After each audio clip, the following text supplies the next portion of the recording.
How to pass a load in Smart and TNT. Hi guys, this is Alana from Create Login and Delete. Let's get started.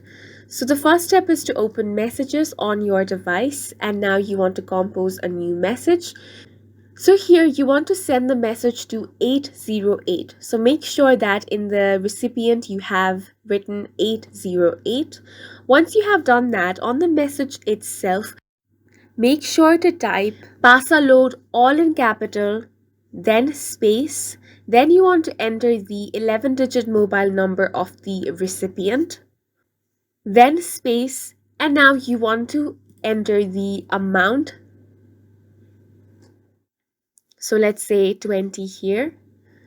Once you do that, you want to tap on the send button.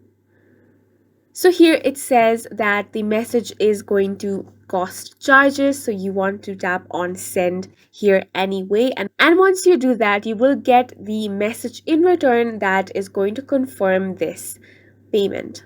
So this is how you can pass a load in Smart and TNT. We hope you guys found this video helpful. Please make sure to hit the like button and subscribe for more helpful tutorials.